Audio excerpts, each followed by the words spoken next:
Assalamualaikum, salam Malaysia Madani. Saya Farzilah Nurafiqah Arif dalam Dunia 10 Pagi. Filipina dijangka meneruskan momentum yang dibina oleh pengerusi ASEAN terdahulu dengan memberi tumpuan kepada 3 tonggak utama blok serantau iaitu keamanan dan keselamatan, kemakmuran serta pemerkasaan rakyat selain memperkukuh agenda sosio-budaya apabila memegang jawatan pengerusi ASEAN tahun ini. Setiausaha Agung ASEAN Dr. Kau Kim Hoon berkata, tema yang dipilih Filipina iaitu Navigating Our Future Together mencerminkan keperluan berterusan rantau ini terhadap perpaduan serta penglibatan luaran yang berkesan. Filipina juga berada pada kedudukan yang baik untuk memajukan usaha ASEAN dalam bidang kecerdasan buatan AI dan transformasi digital. Ini bagi memastikan blok itu kekal kompetitif dan inklusif dalam dunia yang semakin dipacu teknologi. Sementara itu, sekurang-kurangnya 22 cedera akibat letupan bom di sebuah kawasan perumahan di wilayah Kota Batok, Selatan Filipina. Menurut pihak berkuasa, letupan berlaku ketika penduduk sedang menyambut kedatangan Tahun Baharu. 2 lelaki yang menaiki sebuah motosikal dilaporkan melemparkan bom tangan ke arah orang ramai sebelum memecut laju meninggalkan lokasi tersebut. Polis sedang giat memburu suspek.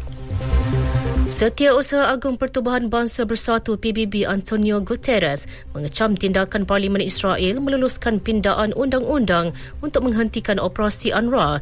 Beliau menegaskan langkah itu bertujuan untuk terus melemahkan keupayaan agensi berkenaan menjalankan operasinya. UNRWA beroperasi sebagai komponen penting Pertubuhan Bangsa Bersatu dan dilindungi sepenuhnya bawah Konvensyen PBB.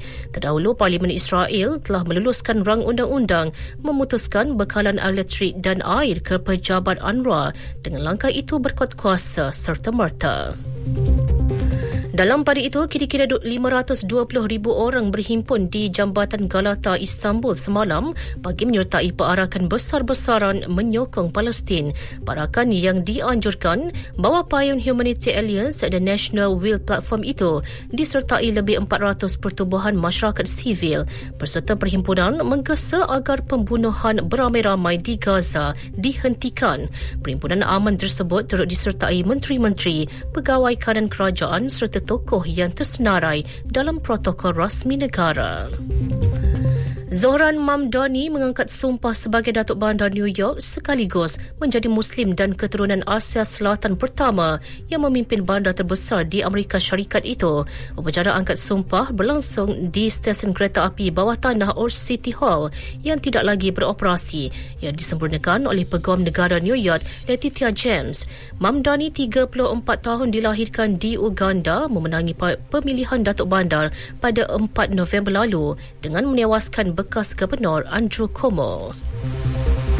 Sekurang-kurangnya 47 maut dalam kebakaran di sebuah pusat peranginan mewah di Crans, Montana. Pihak polis memaklumkan kira-kira 115 yang lain cedera, kebanyakannya parah. Punca kejadian masih dalam siasatan. Presiden Switzerland Guy Parmelin menyifatkan kejadian itu sebagai salah satu tragedi terburuk yang pernah dialami negara berkenaan. Sementara itu, Parmelin turut menzahirkan ucapan takziah kepada semua keluarga mangsa yang terkorban dan cedera. Tegasnya, keutamaan ketika ini ialah rawatan kepada mangsa yang cedera serta usaha mengenal pasti mereka yang terkorban. Pelancong asing mungkin tersenarai antara mangsa yang maut dan cedera. Beliau turut merakamkan penghargaan kepada negara jiran yang menawarkan bantuan. Peguam Negara Valle Beatrice Pilot pula berkata, masih terlalu awal untuk membuat kesimpulan. Beliau menegaskan bahawa tiada letupan berlaku. Meskipun laporan awal menyebut kemungkinan berlaku letupan, tiada petunjuk kejadian itu terkait dengan sebarang serangan pengganas. Bola sepak Liga Perdana Inggeris, Liverpool gagal memanfaatkan peluang untuk mengukuhkan kedudukan dalam kelompok 4 teratas Liga selepas terikat tanpa jaringan menentang Leeds United di Anfield awal pagi tadi. Pasukan kendalian Arne Slot kini mencatat 9 perlawanan tanpa kalah. Keputusan seri itu menyaksikan The Reds kini hanya 3 mata di hadapan Chelsea dan Manchester United. Sementara itu, Ketua Jurulatih Chelsea Enzo Maresca meletakkan jawatan selepas 18 bulan mengemudi kelab berkenaan. Menurut kenyataan, keputusan itu dipersetujui kedua-dua pihak. Chelsea kini berada di tangga kelima 15 mata di belakang Arsenal. Sekian berita yang disunting oleh Siti Nur Ain Abdullah dari Pusat Berita RTM. Assalamualaikum.